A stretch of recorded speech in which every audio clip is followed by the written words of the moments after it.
Nós estamos observando nos últimos anos, assim, uns 5 anos para cá, o aprofundamento, né, de forma transversal, aprofundada, linkada com várias coisas, sobre a pauta de sustentabilidade, como valor e não como conceito.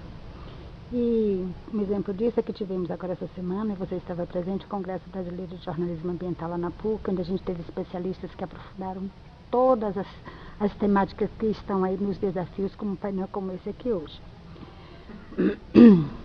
E o que eu quero te perguntar é que como é que você observa essas parcerias que estão sendo construídas, a exemplo da Carta Capital, da Envolver, de outras empresas, exatamente com as empresas que são produtoras de grandes commodities sujas, como aço e petróleo, sem que isso nos incomode, sem que isso nos traga desconforto.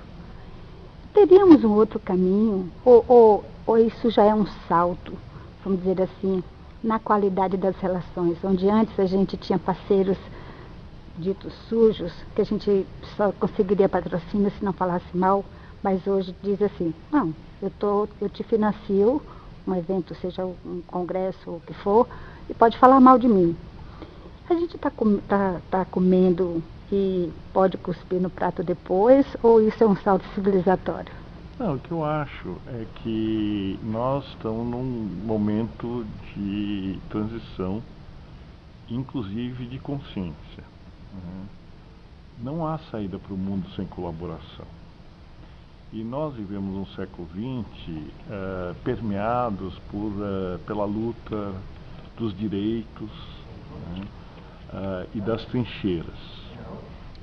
O movimento corporativo empresarial não falava com o movimento sindical, que não falava com os ambientalistas, que não falava. Então, nós vivíamos toda uma dinâmica da sociedade civil em cima da fragmentação. E o que acontece com a questão da sustentabilidade é que não há saída sem colaboração. Então, é como essa campanha da Benetton. Vai ter que se falar assim, as empresas vão ter que colaborar com as forças da sociedade civil que estão questionando as suas atividades. As forças da sociedade civil vão ter que conversar com as empresas e criar condições para que as empresas mudem a sua postura. Empresas e sociedade civil organizada precisam fazer pressão sobre o governo, como nós estamos vendo agora no caso do Código Florestal. Esse caso do vazamento da Chevron vai colocar dificuldades enormes sobre o pré-sal, e aí eu concordo com o que o Fábio falou lá. Temos que parar com essa brincadeira do pré-sal, né? Nós já recebemos 2 avisos, com a BP e agora com a Chevron, né? Então, a sustentabilidade, ela impõe um outro nível de diálogo e um outro nível de colaboração. Claro que o capital, ele sempre vai fazer, vai tentar comprar, né, a opinião pública, principalmente aquela que é contrária a ela. Mas, por outro lado, sem o capital e sem uma reeducação dos processos do capital, é muito difícil se dar o salto de sustentabilidade que a gente precisa, como, por exemplo, investimentos maciços em tecnologia, em energias renováveis e assim por diante. Então, é um diálogo tenso, mas ele tem que ocorrer. E qual é o perigo que a gente corre de estar com essas alianças fortalecendo o que hoje a gente chama de marketing verde vazio? Quer dizer, a gente fala muito, mas a gente acaba fazendo aquilo que estamos condenando. Como é que você vê isso? Eu acho que o marketing verde, você falou muito bem, Liliana, o marketing verde, ele é vazio. E o que é vazio não se sustenta. E hoje nós estamos com um nível crítico da sociedade em plena ascensão. As redes sociais são um fenômeno não apenas de conectividade. As redes sociais são um fenômeno de massa crítica da sociedade. Quando você vê agora o que aconteceu com Belo Monte, os artistas da Globo, desvestidos da sua condição de artistas da Globo, fazendo aquele vídeo do Gota d'Água e bombando na internet, as pessoas olham aqui e dizem, não, é a Globo. Você assinou? Assim. Então, nós vivemos um mar de contradições, né? E eu vou falar agora na apresentação sobre o artigo do Boaventura de Souza, hoje na Folha, que é uma pérola do pensamento paradoxal. Porque se nós não trabalharmos com pensamento paradoxal, nós não vamos conseguir lidar com os problemas sistêmicos que a gente tem. Temos que sair das trincheiras. Agora, sair das trincheiras não significa que você não está correndo risco de levar tiro. Continua correndo risco, mas na trincheira você vai morrer de inanição. Então, essa é a minha próxima pergunta. Você considera que há um descompasso entre o que estamos a falar e o que estamos a fazer? E nesse paradoxo, onde entra aí o marketing verde, que a gente chama de vazio, foi incorporado com muita competência, né, pelo empresariado, que está sabendo mostrar, dar muita visibilidade a projetos que são ditos questionáveis. Aí eu lembro do André Trigueiro, que ele diz sustentável, temos que investigar. E nós, jornalistas, estamos aqui para mostrar por que é ou por que não é. Então, diante desse paradoxo, qual é o limite para a sensatez do que se mostra urgente nas pautas? Eu acho que o empresário não está se aproveitando dessa oportunidade. Porque se ele estivesse se aproveitando dessa oportunidade, ele já estava propondo as bases da economia verde. O setor empresarial não está propondo as bases da economia verde. Ele está navegando na competitividade possível. Sabe que o caminho do uso abusivo de recursos naturais, da destruição do meio ambiente, de produtos que sejam tóxicos e ruins, da desigualdade social, não é mais um caminho.